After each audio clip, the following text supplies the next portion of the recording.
শত্রুপক্ষ বিজি ছিল রাফায়েলকে নিয়ে। ভারতে আমরা সবাই দেখেছি S-400 কিভাবে ভারতকে বাঁচিয়েছে ড্রোন আর মিসাইলের হাত থেকে। কিন্তু এরই মাঝে চুপচাপ গিয়ে নিজের কাজ করে দিয়েছে ব্রহ্মোস।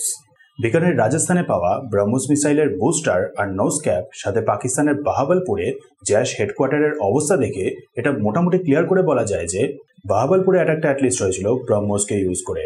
পাকিস্তানের কোনো ডিফেন্স সিস্টেম সামান্য ডিটেক্টই করতে পারেনি। ইন্টারসেপ্ট করে ডিস্ট্রয় করাটা তো হলো পরের ব্যাপার। ব্রহ্মোস হলো সুপারসনিক ক্রুজ মিসাইল। ভারত আর রাশিয়া মিলে জয়েন্টলি তৈরি করেছে। ক্রুজ মিসাইল ক্যাটাগরিতে সব থেকে ফাস্ট। সাউন্ডের থেকেও 3 গুণ গতিতে 400 কিলোমিটার দূর পর্যন্ত থাকা কোনো টার্গেটকে সেকেন্ডসের মধ্যেই পিন পয়েন্ট অ্যাকুরেসির সাথে ডিস্ট্রয় করে দিতে পারে। প্লাস অনেকটা বেশি লো অল্টিটিউডে ট্রাভেল করে বলে র্যাডারে ধরা সহজ না।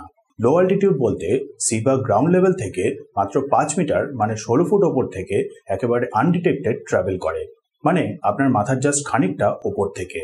তার উপর ল্যান্ড হোক বা সি বা এয়ার বা সাবমেরিন সব জায়গা থেকেই এই ব্রহ্মোস মিসাইলকে লঞ্চ করা যায়। কিন্তু সবথেকে ইম্পর্টেন্ট ব্যাপারটা হলো ব্রহ্মোস মিসাইলকে একবার ফায়ার করার পর আর কোনো এক্সট্রা কাজ করতে হয় না। মানেটা হলো ফায়ার করো আর ভুলে যাও, বাকিটা মিসাইল নিজেই বুঝে নেবে। অ্যাকচুয়ালি মিসাইলটাতে একটা অনবোর্ড কম্পিউটার সিস্টেম আছে।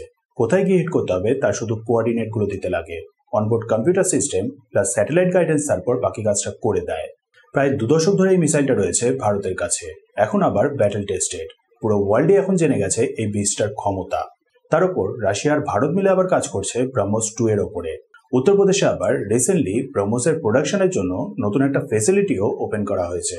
সো বুঝতেই পারছেন দরকার পড়লে সাপ্লাই এর কোনো কমতি হবে না।